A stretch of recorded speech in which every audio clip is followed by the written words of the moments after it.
لەیلا قاسم ریگلشکێنێکی ڕێگای تێکۆشانە، ژنێکی پڕ لە خۆڕاگەری و دڵ پڕ لە هەوڵی تێکۆشان بۆ ئازادی، ژنێکی لەناو تاریکەشە و زوڵم و زۆرداری داگیرکەرانەدا ڕێگای تێکۆشانی نیشانی ژنان داوە.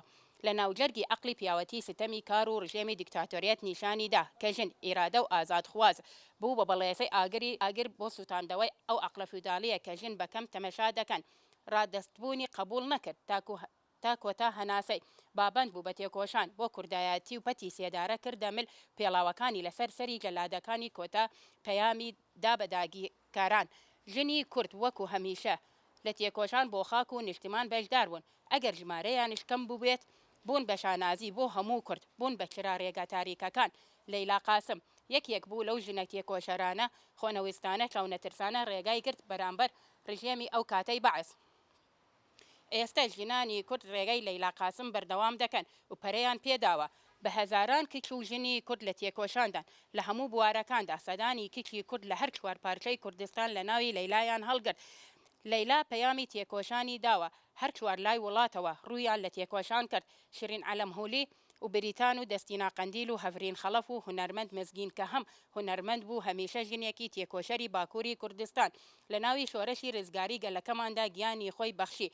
بەو دۆزەوارەوەیە گەلی کورد هونەرێکی خستە خزمەتی گەل و نیشتمانی، چونکە هونەر بەبێ خاک و نیشتمان دەسەڕێتەوە. داگیرکاران هەمیشە هەوڵیان داوە کولتوری هونەری کورد لە ناو بەرن، بەڵام شەهید مەزگین بە هەڵوەستی شۆرەشگێری هونەرەکەی پاراست. هەر لەم مانگەدا گیانی بەخشی بە نیشتمانی سەدانی ژنی گیانیان بەختەوەر کرد. پەیامەکەیان گەیاند بە گوێی جیهاندا، وتیان ژنی کورد ئەوەیە، ژنی کورد دەستدرێژی و داگیرکاری قبول ناکات و گیانی خۆی دەبەخشێت لەو پێناوەدا. ژنی تێکۆشەرەکانی کورد نەیان هێشت تێکۆشانی لەیلا قاسم بە هەرد بڕوات و بەردەوامیان کردەوە و بەردەوام دەبن هەتا ئازادی. جاران تەنها چەند ژنێکی جیهان هەبوو کە بۆ مافی خۆیان گیانیان بەخت کردەوە، بەڵام ئێستا ژنانی کورد بە هەزاران بوون بە پێشەنگ. ئازادی بۆ ژنانی جیهان لە هەموو بوارەکاندا. لەیلا قاسم تێکۆشا و گیانی بەخت کردەوە بۆ ماف و ئازادی کورد. ئێستا هەندێک بنەماڵە بە ناوی کوردایەتی خاک دەفرۆشێت و ئەیانەوێت ژنانی کورد بخرێتە ژێردەستی داگیرکاری وەکو ئەوەی لە شەنگال و ڕۆژئاوای کوردستان ڕوویدا. بەڵام ژنانی کورد و ڕێبازی ژنە تێکۆشەر لەیلا قاسم ڕێک بەو خاکفرۆشیە نادات و خاوەنداری لە لەیلا و ژنانی تر دەکەن. خاوەنداری لە مێژە و پڕ لە داهێنانی و ڕەنگی ژنانی زاکرۆس و مێزۆبۆتامیا و شانەدەر بست بە بستی ئەم خاکە دەکەن، چونکە لانەیەکی شارستانیە. ئەوە تا ئێستش هەر لەم خاکە ژنانی کورد جارێکی تر بوون بە داهێنەری چۆنیەتی شەر بەرامبەر داگیرکاری و تاریکپەرستی. لەبەر ئەوە ساڵیادی لێسێدارەدانی ژنە تێکۆشەری کورد لەیلا قاسم بەرز ڕادەگرین و ڕێگاکەی بەردەوام دەکەین. هەر بەو بۆنەوە یادی هەموو ژنانی کە لەم مانگی ئایاردا گیانیان لەدەستدا داوای بەرز ڕادەگرین و دەڵێن ئێوە نامڕین و گیانتان شاد بێت. و هەروەها یادی کۆمەڵکوژی هەولێریش بەبیر دێنینەوە کە کۆمەڵکوژی درندانە و دوور لە بەهای ئەخلاقی کرایە سەر ئەو نەخۆشخانەی کە شۆڕژگێرێکی برینداری تێدا بوو. ڕۆژنامەی وڵاتی کە هەموو کارمەندان و ڕۆژنامەنووسی خەڵکی شارەکانی هەرێمی کوردستان بوون و هەندێکیان خوێندکار بوون کە لالایان پەدەکە و کۆمەڵکوژی کران کە لەم مانگەدا لە مانگی گوڵاندا و لە گووری بە کۆمەلگادا لە هەولێر نێژراون و ئێستا تەرمەکانیان نەدراوەتەوە بە خێزانەکانیان.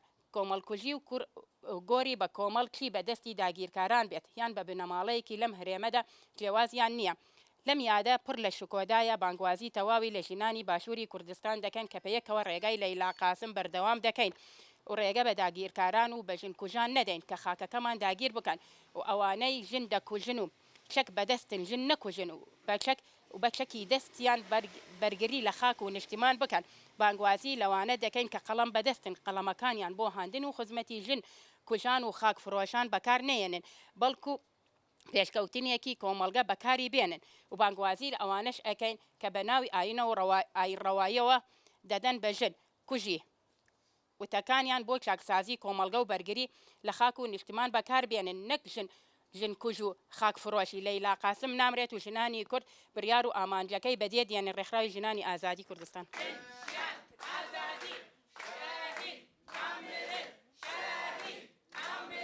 لەم ڕۆژەدا لە ساڵڕۆژی شەهادەتی لەیلا قاسم لە کەسایەتی ئەودا سەرجەم شەهیدانی ڕێگای ئازادی وە بیردێنینەوە بە تایبەتی شەهیدانی ژن ئێمە لەم ڕۆژەدا کە لێرەدا ئامادە بووین و بە دەست پێشخەری ڕێکخراوی ڕژاک ژنانی ئازادی کوردستان لێدوانێکماندا بۆ ئەم یادە ڕاستەکەیدا ئێمە لە مانگی گوڵانە مانگی شەهادەتی شەهیداندا ئەنێن لەبەر ئەوەی کۆمەڵێ شەهیدی پێشەنگ ینی کەسایەتی پێشەنگ لەم ڕۆژەدا شەهادەتیان بەنسیب بووە یەکێ لەوانەش شیرین عەلەمهولیە و هەروەها بێتەوە هۆزا مزگینە کەوا ژنێکی تێکۆشەر و هونەرمەندیش بوو کە لە پێناوی خاکەکەی لە پێناوی هونەرەکەی خۆی بەخشی بەم خاک و نیشتیمانە بۆیە وهلە هەروەها ئێمە ئەوەش وە بیردێنینەوە کە لە مانگی گوڵاندا کۆمەڵکوژی هەولێر کە بەدەستی بەداخەوە دەستی ناوخۆی ئەو کۆمەڵکوژیە کرا کە دەبواە ینی کە ئێمە کاتێ باسی شەهادەتی کەسێکەکەین کە بەدەستی دوژمنە ڕاستە شەهادەتی ئەوان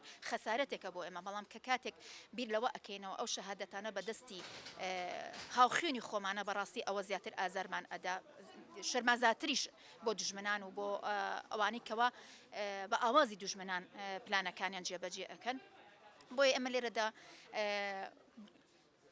سۆزی خۆمان دووپاتەکەێنەوە کە لەسەر ڕێگا و ڕێبازی ئەو شەیدانە بین و چکم ئەوان شەهادەتی ئەوان و فیداکاری ئەوان لە پێناوی ئەم خاک و نیشتیمانە بۆتە هۆکاری مانەوەی ئێمە بوونی ئێمە کە لە ئێستادا ئێمە لێرە وجودمان هەیە لە سایی خەباتی ئەوانە بۆ لە سایی فیداکاری ئەوانە بووە و بەردەوامی یانێگە بچینەوە بۆ مێژوی کورد ئەبینی هیچ شتێک نەماوە لە بەرامبەر نەتەوەی کورد بەکار نەهاتبێ لە سێدارە لە گرتن لە جنۆسایدکردن لە سڕینەوە لە نکۆڵی کردن بەڵام خۆشبەختانە لە سایی خەبات و تێکۆشانی ئەو پێشنگانە و تا ئێساش ئەو خەبات و تێکۆشانە هەر بەردەوامە بوونی ئێمە ماوەتەوە تا ئێمە لەسەر پێین ئەوە گەلە ئەمێنێت زاڵم و ستەمکاران خائینان دژمنان هەمیشە ئەوان کۆتایەکان لە ناوچوونە ئەوەی ئەمێنێتەوە هێزی گەلەکە ئەمێنێتەوە بە پێو ئەمێنێتەوە و ئەمڕۆژ بەڵگەی بۆ ئەوەی کە ئێمە ماوینەتەوە لێرە لە سایی خەبات و تێکۆشانی ئەوانەیە